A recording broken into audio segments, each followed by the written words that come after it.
Hi guys! Ang lulutuin natin ngayon ay inabraw. Ang gulay natin ay kulitis. Yan. Kulitis. Panahog natin tilapia. Tapos kamote. Yan. Parang style buridibud ba? Mga kailyan. Yan. Yan. Hiwain muna natin sa maninipis.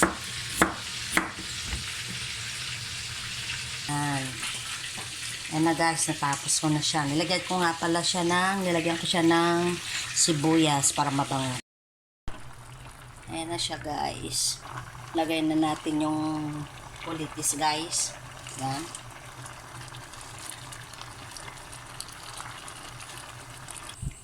Luto na siya guys. Tara, kain tayo. Thank you for watching.